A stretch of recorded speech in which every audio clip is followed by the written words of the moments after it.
Hello everybody, welcome back to my channel educational panacea. My name is Bhanu Pratap. So guys, जो last video मैंने आपके साथ बनाई थी इंडस्ट्रियल रिलेशंस कोड पे, उसके अंदर मैंने स्ट्राइक लॉकआउट वाला एरिया डिस्कस किया था। सेक्शन 64 तक हमने किया था। तो आज हम चैप्टर नंबर 9 जो कि ले ऑफ, रिट्रेंचमेंट और क्लोजर के ऊपर बात करता है, जो कि one of the most important aspect of the industrial relations code है, उसको डिस्कस करेंगे। तो आज हम सेक्शन 65 से कंटिन्यू करेंगे। डिस्क्रिप्शन एक बार जरूर चेक कर ले। काफी स्टूडेंट्स के मुझे कमेंट सेक्शन में मैसेजेस आते हैं कि सर आपका जो वीडियो है ये पार्ट मिल रहा है, वो पार्ट नहीं मिल रहा। तो आप एक बार डिस्क्रिप्शन चेक कर लिया करें।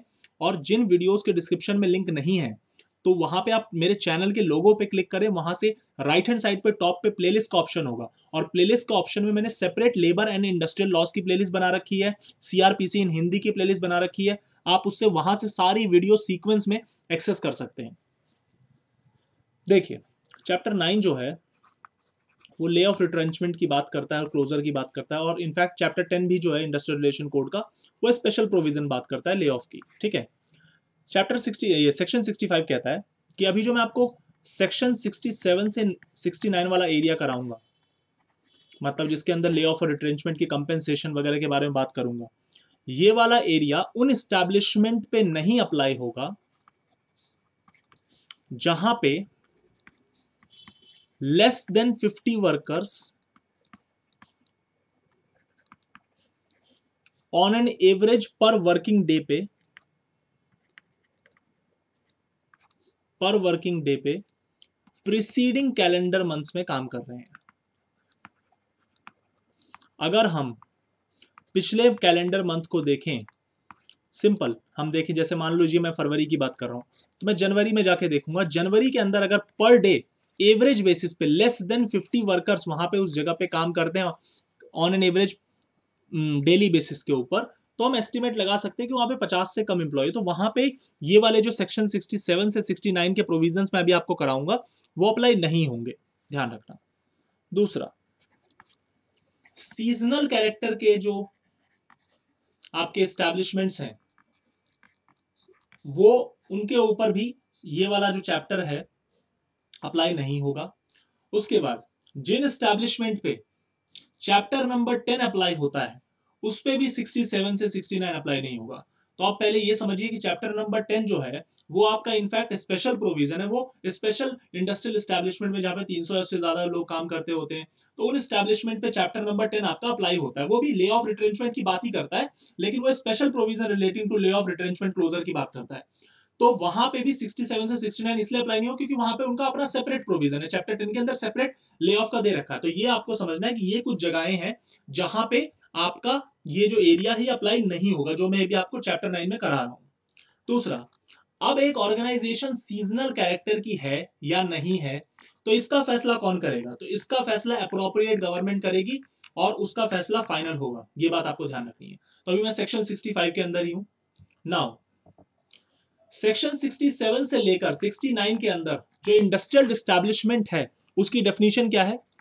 तो अगर फैक्ट्री है वो, तो जो फैक्ट्रीज एक्ट में डेफिनेशन है मैंने बता रखी है डिटेल में, आप जाके चेक कर सकते हैं। तो अगर वो एक फैक्ट्री है, तो फैक्ट्रीज एक्ट की डेफिनेशन जो है वो एक इंडस्ट्रियल एस्टैब्लिशमेंट है। अगर वो एक माइंस है, तो माइंस एक्ट में जो उसके सेक्शन 2 में वो डिफाइंड है वो है। अगर वो एक प्लांटेशन है, तो प्लांटेशन लेबर्स एक्ट में जो डिफाइंड है इंडस्ट्रियल एस्टैब्लिशमेंट की, मतलब प्लांटेशन की डेफिनेशन, वो ये सारी चीजें इंडस्ट्रियल एस्टैब्लिशमेंट की डेफिनेशन में आ जाती हैं।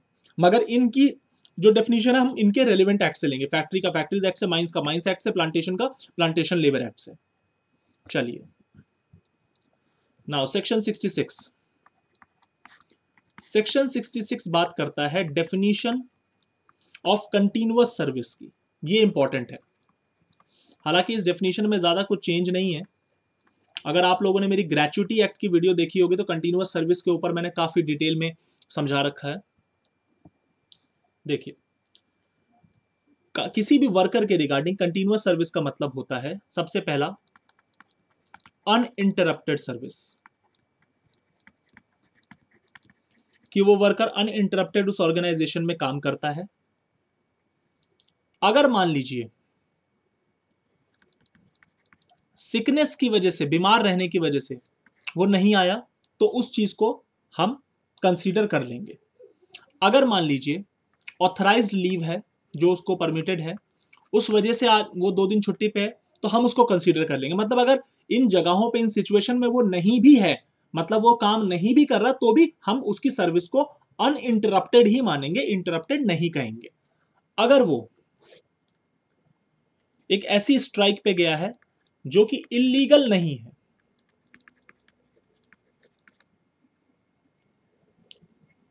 या फिर वो ऐसे लॉकआउट पे है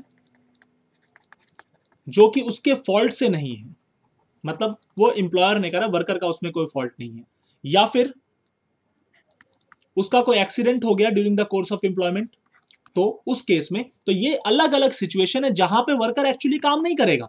वहां पे अगर आप लॉजिकली देखें तो वो उस ऑर्गेनाइजेशन में उसकी सर्विसेज इंटरप्ट हो गई, क्योंकि वो उस टाइम पे उस ऑर्गेनाइजेशन में काम नहीं कर रहा। बट स्टिल लॉ कहता है कि हम इन सारी सिचुएशंस के अंदर, चाहे वो स्ट्राइक हो जो कि इलीगल नहीं है, चाहे वो बीमार पड़ गया हो, चाहे वो ऑथराइज लीव लेके गया हो, छुट्टी, परमिटेड छुट्टी लेके गया हो, चाहे उसका during the course of employment accident हो गया हो, उसकी वजह से छुट्टी पे हो, चाहे एम्प्लॉयर ने, मतलब वर्कर की गलती नहीं, एम्प्लॉयर ने लॉकआउट कर दिया हो, तो इन सारी सिचुएशन में काम इंटरप्ट होगा, मगर फिर भी हम उसकी सर्विस को अनइंटरप्टेड ही कंसीडर करेंगे इन सारी सिचुएशंस के अंदर। नाउ फर्ज करिए कि एक वर्कर कंटिन्यूअस सर्विस में नहीं है 6 महीने या 1 साल के लिए, तो हम उसको मानेंगे कंटिन्यूअस सर्विस में कौन कौन सी सिचुएशन में। ये ग्रेचुइटी भी मैंने बताया हुआ है आपको। हम उसको कंटिन्यूअस सर्विस में मानेंगे। कंटिन्यूअस सर्विस का इसलिए रेलेवेंस यहां पे बन जाता है क्योंकि वो रिट्रेंचमेंट और ले ऑफ के रिगार्डिंग यूज होगा, क्योंकि ये वर्ड आपको कई बार वहां पे मिलेगा जब मैं आपको कराऊंगा ये कॉन्सेप्ट। देखिए,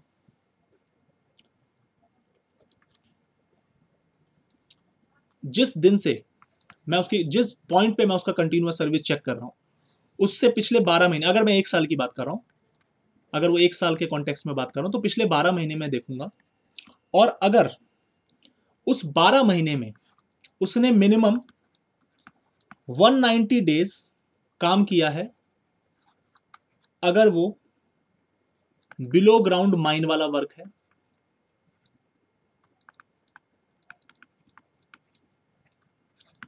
या फिर अदर केस में 240 डेज काम किया, तो लॉ की नजर में वो हमारा deemed to be continuous service कहलाएगा। लॉजिक समझिए, मैंने 6 महीने या साल भर को लेकर डिस्प्यूट हो गया कि वो इस पर्टिकुलर पॉइंट ऑफ टाइम पे कंटिन्यूअस सर्विस में था या नहीं, तो अभी मैं 1 साल के पॉइंट ऑफ व्यू से बोल रहा हूं। तो जिस पॉइंट पे आप ये कैलकुलेशन करेंगे उससे जस्ट पिछले प्रीसीडिंग 12 मंथ में जाइए आप, और उस पिछले 12 मंथ में जाके देखिए कि अगर वो वर्कर माइन में वर्क करता है जो कि बिलो द ग्राउंड है, और अगर उसने एक्चुअली में 190 डेज उस माइंस में काम किया है पिछले 12 महीने में, जिस पॉइंट पे आप ये कैलकुलेशन कर रहे हैं उससे पिछले 12 महीने आप जाइए, और वहां पे अगर 190 दिन वो वर्कर बिलो ग्राउंड माइन वाले वर्क में एक्चुअल में वर्क कर रहा है, तो लॉ की नजर में that person, that worker shall be deemed to be in the continuous service. और अदर केसेस के अंदर अगर उसने 240 दिन काम किया, 240 दिन कब काम किया, कहां से काउंटिंग कर रहे हैं, तो जिस पॉइंट पे आप कैलकुलेशन कर रहे हैं उससे जस्ट पिछले 12 महीने का कैलेंडर उठा के देख लीजिए, और वो जो प्रीसीडिंग 12 मंथ का पीरियड है, अगर उसने 240 दिन अदर केस में काम किया है, एक्चुअली वर्क किया है, तो लॉ की नजर में that person shall be deemed to be in the continuous service. और अगर वो माइंस के केस में है, तो माइंस में अगर उसने 190 दिन एक्चुअली में वर्क किया है माइन के नीचे, मतलब ग्राउंड के नीचे माइन के अंदर, तो वो पर्सन माना जाएगा कंटिन्यूअस सर्विस में। ये तो हुआ 1 साल के पॉइंट ऑफ व्यू से। अब अगर 6 महीने के पॉइंट ऑफ व्यू से सेम बात होती है, तो 190 का कर दीजिए हाफ, 95 डेज ग्राउंड माइंस के केस में, अगर वो 6 महीने को लेकर डिस्प्यूट है कि कंटिन्यूअस सर्विस में है या नहीं, और 240 अदर केसेस में 240 का कर दीजिए हाफ, 120 डेज। ये आपका 6 महीने के केस में है, और अगर 1 ईयर के केस में था तो 190 माइंस के केस में, और अदर केस में 240। ठीक है, 6 महीने में डिवाइड बाय 2, 6 महीने में डिवाइड बाय 2।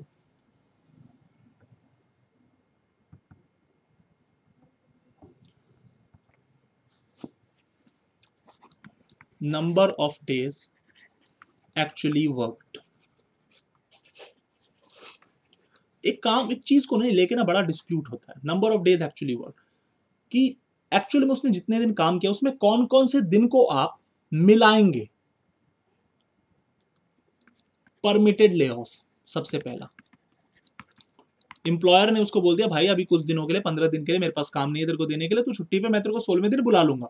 तो 15 दिन टेक्निकली देखो तो वो बंदा छुट्टी पे है, 15 दिन टेक्निकली देखो तो उसका काम इंटरप्ट हो गया। लेकिन क्या हम उसे एक्चुअल वर्क में काउंट करेंगे या नहीं करेंगे? लॉ कहता है बिल्कुल करेंगे। अगर वो एग्रीमेंट के तहत एम्प्लॉयर के साथ परमिटेड ले ऑफ में गया है तो वो उस एम्प्लॉयर की वजह से गया, उसकी अपनी कोई गलती नहीं थी। तो अगर वो उस टाइम पे उस 15 दिन के लिए छुट्टी पे है, वो उस 15 दिन के लिए ऑर्गेनाइजेशन में काम नहीं कर रहा, वो उस 15 दिन के लिए कंटिन्यूअस सर्विस में नहीं है, इंटरप्टेड है वर्क, स्टिल वो जो number of days actually worked आप काउंट करोगे, आप उसमें उस 15 दिन को ऐड करोगे, ना कि 15 दिन को रिमूव करोगे। ये बात ध्यान रखना। अगला पॉइंट,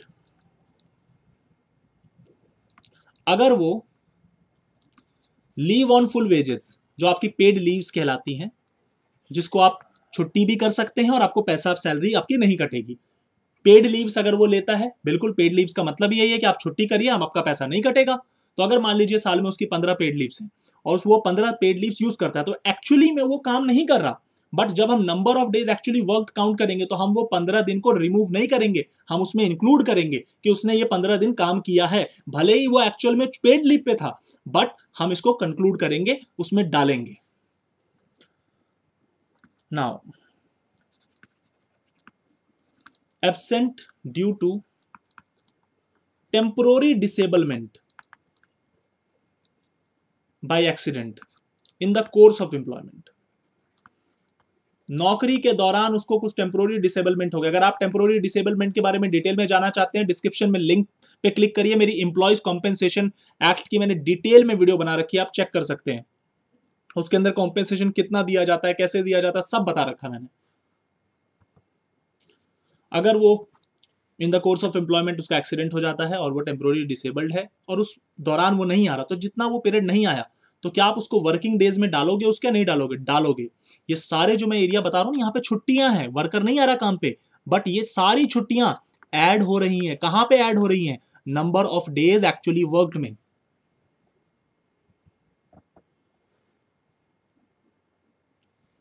नाउ मैटरनिटी लीव, जो मैटरनिटी बेनिफिट के अंदर जो लीव्स हैं, उस दौरान वुमेन जॉब पे नहीं आ रही, बट स्टिल वो जो छुट्टी का पीरियड है वो उसके नंबर ऑफ डेज वर्कड में काउंट होगा, ऐड होगा। Section 67,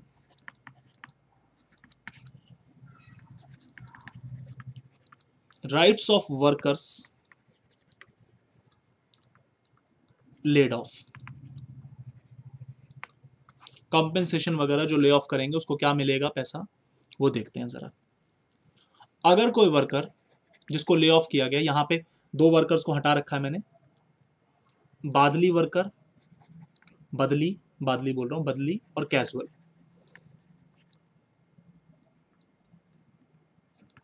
not included.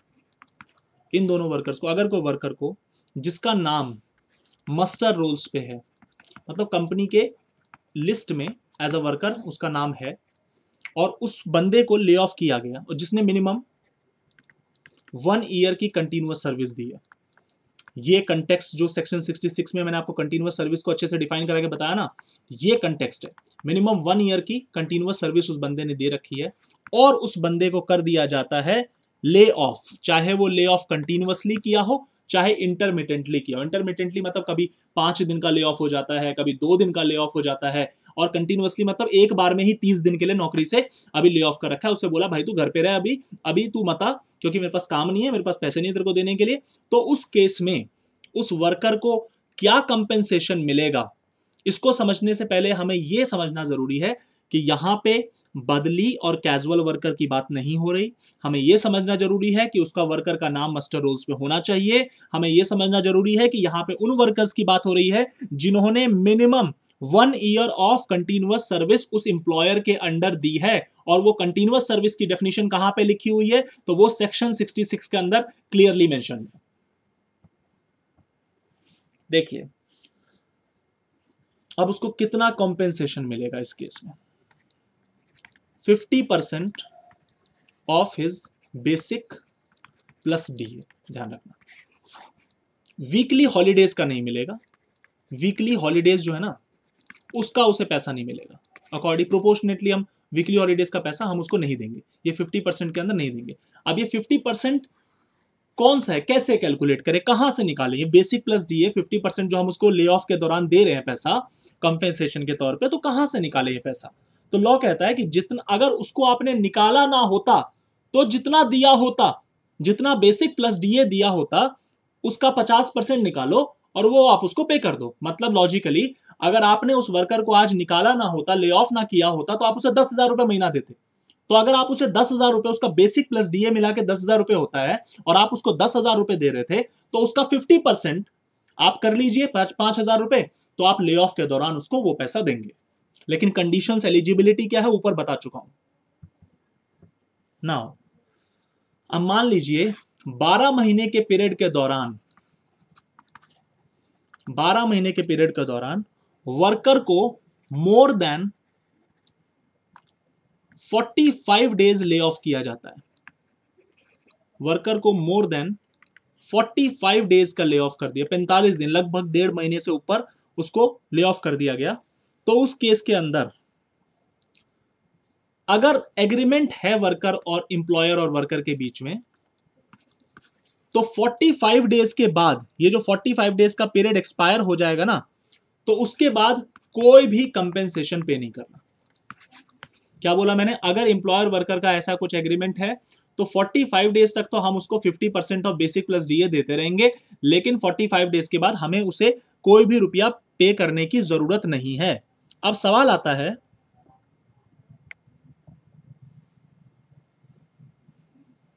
कि 45 डेज एक्सपायर हो गए, अभी भी हमारा वर्कर लेड ऑफ है, मतलब अभी भी नौकरी में नहीं है, और उसके बाद क्या एम्प्लॉयर उसको रिट्रेंच कर सकता है उस वर्कर को? लॉ कहता है बिल्कुल, एम्प्लॉयर उसको रिट्रेंच कर सकता है, मतलब नौकरी से निकाल देगा। लॉजिक समझिए, 45 डेज तक टेम्पोररी आपको काम से निकाला हुआ था, ले ऑफ किया था, परमानेंट नहीं। रिट्रेंच का मतलब तो आपको टाटा बाय बाय मैंने बोल दिया, अब एज अ वर्कर आपको नमस्ते कर दी मैंने कि अब आप जाइए। लेकिन ले ऑफ के अंदर मैंने अभी आपको परमानेंट नमस्ते नहीं करी, टेम्पोररी नमस्ते करी है कि अभी आप मेरे पास काम नहीं है तो मैं आपको काम पे नहीं रख रहा। अब एम्प्लॉयर ने 45 दिन बीत गए, 45 दिन तक तो बंदा वो बेचारा वर्कर ले ऑफ था।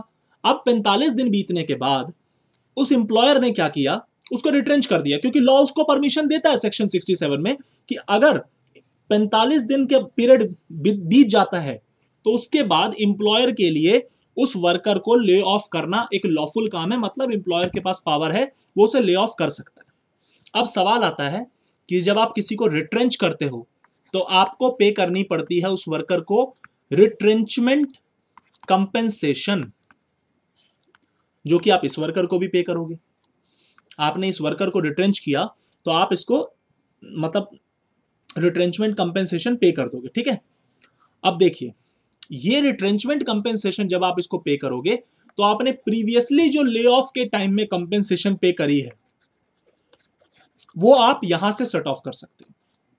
टोटल जो इसका रिट्रेंचमेंट कंपेंसेशन बनता है, तो आपने जब इसको रिट्रेंच कर दिया, परमानेंटली रिमूव कर दिया, तो जितना ले ऑफ के दौरान आपने कंपेंसेशन दिया था वो आप सेट ऑफ कर सकते हो। अब सवाल आता है कि ये बदली वर्कर क्या है। ये आपका जो मेजर टॉपिक है 67 का वो तो खत्म हो गया। मैं बदली वर्कर, जो कि एक्सप्लेनेशन के अंदर मेंशन है, किसी की जगह पे जब कोई व्यक्ति काम करता है, कि लेट सपोज कि मान लीजिए मेरा नाम मास्टर रोल्स पे नहीं है, जिसका नाम मास्टर रोल्स पे, मैं उसकी जगह पे काम करता हूं, तो मैं बदली वर्कर कहलाता हूं। मगर जिस तरीके से प्यादा वो 8 घर, एक चेस में कहावत है, मेरे को एग्जैक्टली ध्यान नहीं आ रही, कि प्यादा 8 घर चलने के बाद हाथी बन जाता है या मंत्री बन जाता है, ऐसा ही कुछ है। उसी तरीके से मैं बदली वर्कर हूं, मैं किसी ऐसे वर्कर की जगह पे काम कर रहा हूं जिसका नाम रजिस्टर में, मेरा नाम नहीं है रजिस्टर, मैं तो उसकी जगह पे काम कर रहा हूं। मगर अगर मैंने मिनिमम 1 साल कंप्लीट कर लिया, मतलब मैंने 1 साल की कंटिन्यूअस सर्विस दे दी एज अ बदली वर्कर, तो अब मैं बदली वर्कर का स्टेटस में नहीं रहूंगा, मतलब अब कानूनी तौर पे मैं बदली वर्कर नहीं कहला रहा। ये चीज ध्यान रखनी है। तो बदली वर्कर की जो डेफिनेशन वो ये है कि बदली worker is a worker who is actually employed in any of the industrial establishment in place of any worker whose name is there on the muster rolls, but if that badali worker has completed 1 year of continuous service in that particular establishment as the badali worker, then his status will not remain as the badali worker. ये चीज आपको ध्यान रखनी है. Section 68 employer की duty है to maintain muster rolls. Simple. Register की उसके पास कितने वर्कर काम कर रहे हैं, वर्कर का जो रजिस्टर है that is called muster rules, तो उसको मेंटेन करना है. आप कितनों को ले ऑफ करते हो नहीं करते उस बात से कोई फर्क नहीं पड़ता. आपकी एज एन एम्प्लॉयर ये ड्यूटी बनती है कि आप मस्टर रोल प्रोवाइड करिए और उसके अंदर जो जो वर्कर अपने आप को काम के लिए प्रेजेंट कर पा रहे हैं, जो जो वर्कर वहां पे काम के लिए आपके एस्टेब्लिशमेंट में आते हैं, आपको उनका रिकॉर्ड मेंटेन करके रखना पड़ेगा. नाउ सेक्शन 69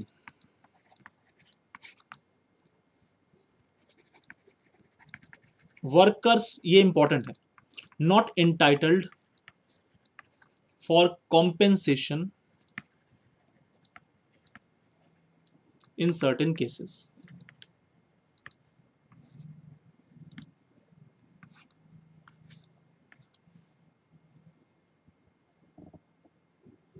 सी, आप अपने वर्कर को ले ऑफ करना चाहते हैं. अब आपका वर्कर तो ले ऑफ करने के बाद कंपेंसेशन मांगेगा ही, वो तो बोलेगा भाई मुझे तो कंपेंसेशन दो, मेरे को पैसा दो मेरा. लेकिन कुछ ऐसी सिचुएशन होती है जहां पे एम्प्लॉयर को ना उस वर्कर को कोई कंपेंसेशन देने की जरूरत नहीं है. तो मैं सेक्शन 69 के अंदर उन सिनेरियोज के ऊपर बात करूंगा, उन सिचुएशंस के ऊपर बात करूंगा. देखिए,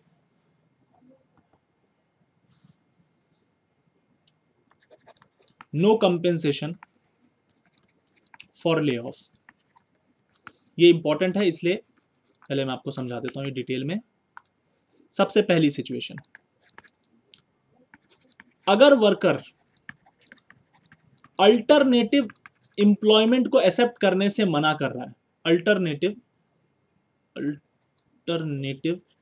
एम्प्लॉयमेंट को एक्सेप्ट करने से मना कर रहा है, जो कि उसी एम्प्लॉयर के पास है, किसी दूसरी एस्टैब्लिशमेंट में मगर उसी एम्प्लॉयर के पास है, या फिर सेम टाउन में है, उसी शहर में है, उसको कहीं दूर भी नहीं जाना पड़ रहा, या फिर सेम विलेज में है, सेम गांव में है, या फिर with in a radius of 8 kilometres है उस एस्टैब्लिशमेंट से जहां वो एक्चुअली में अभी काम कर रहा है, जहां का वो वर्कर है. तो अगर एम्प्लॉयर ने बोला कि भाई मेरे एस्टैब्लिशमेंट पे यहां पे काम नहीं है, ऐसा कर मेरी दूसरी वाली जो फैक्ट्री है, मेरी दूसरी शिफ्ट में जहां काम चल रहा है वहां पे काम है, तो ऐसा कर तू वहां चले जा और मैं ही वहां का एम्प्लॉयर हूं, सेम शहर में ही 8 किलोमीटर के रेडियस में जगह है वो, ठीक है, जहां पे यहाँ पे 8 ये एस्टैब्लिशमेंट है, यहां से 8 किलोमीटर के अंदर ही पड़ता है वो, तू चले जा.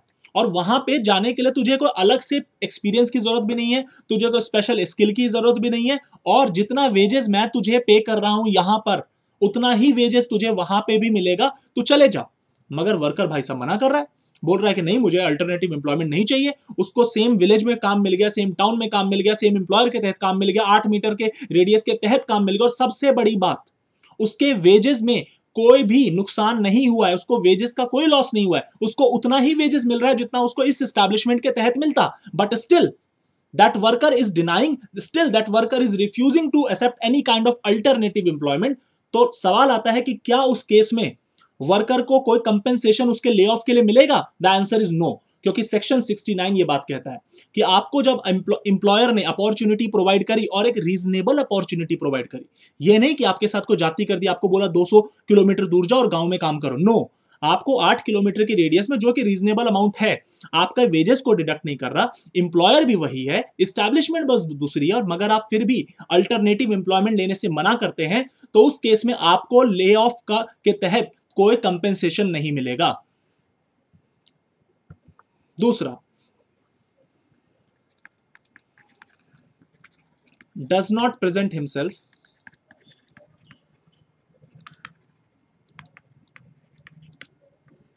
For work at establishment.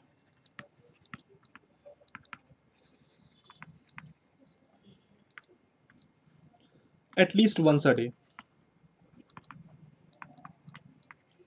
उसको काम पे बुलाया जाता है बट वो आता ही नहीं है काम पे.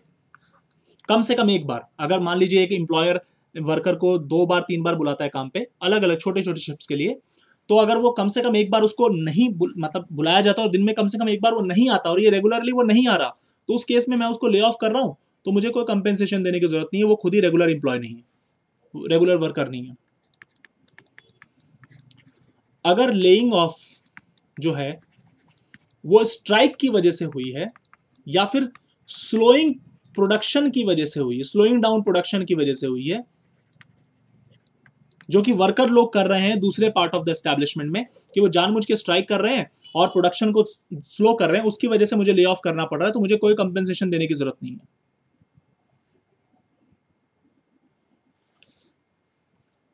Section 70 condition precedent to retrenchment of workers. Retrench करने से पहले आपको कितना पैसा देना पड़ेगा उसके ऊपर है। क्या रिट्रेंचमेंट की शर्त है जरा देख लेते हैं।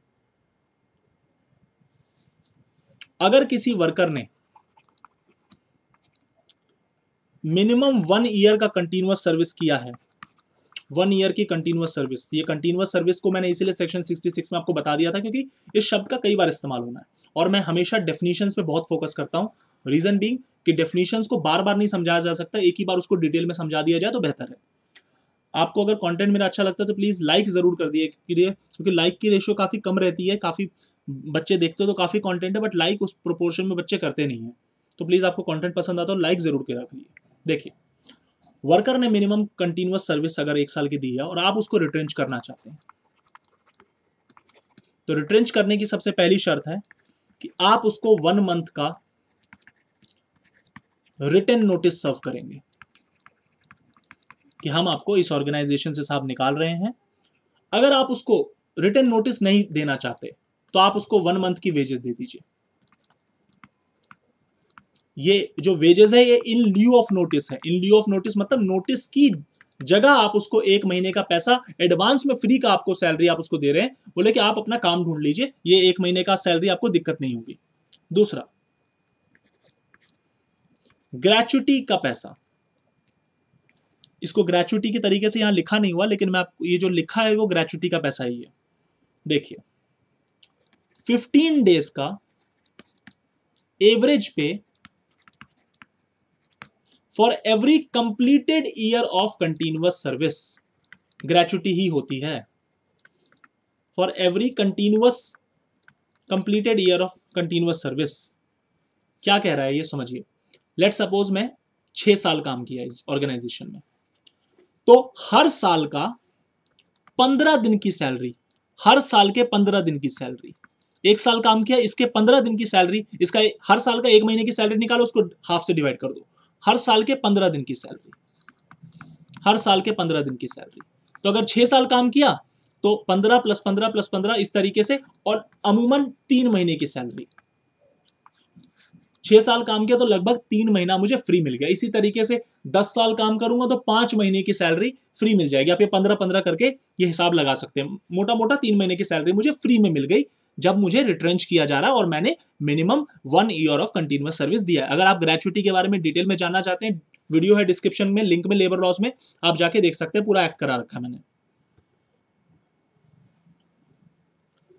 तीसरा जो कंडीशन है एम्प्लॉयर के ऊपर, एम्प्लॉयर को नोटिस देना पड़ेगा अप्रोप्रिएट गवर्नमेंट को या फिर अप्रोप्रिएट गवर्नमेंट की किसी अथॉरिटी को कि हम अपने इन वर्कर्स को नौकरी से निकाल रहे हैं।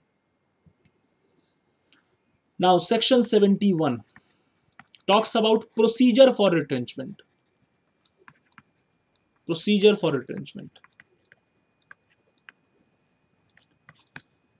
सिंपल देखिए, कोई भी एस्टैब्लिशमेंट में अगर वो वर्कर सिटीजन ऑफ इंडिया है, अगर वो वर्कर सिटीजन ऑफ इंडिया है और हमने को अलग से कोई एग्रीमेंट नहीं बना रखा, तो यूजुअली किसको पहले निकालेंगे, कौन सी वर्कर्स की लाइन को पहले फायर किया जाएगा कंपनी से, तो इसको समझिए। जो लास्ट में एम्प्लॉयड है ना उसको फर्स्ट में रिट्रेंच करेंगे। सिंपल फॉर्मूला समझ लीजिए, लास्ट इन फर्स्ट आउट। अगर आपने थोड़ा बहुत अकाउंट्स पढ़ा होगा, लीफो फीफो मेथड, तो आपको आइडिया होगा। जो लास्ट में एम्प्लॉयड है उसको फर्स्ट रिट्रेंच करें। लॉजिक ये है कि लास्ट में जो एम्प्लॉय हुआ उसने हमारी ऑर्गेनाइजेशन के साथ ज्यादा वक्त नहीं बिताया, तो हमारे ऑर्गेनाइजेशन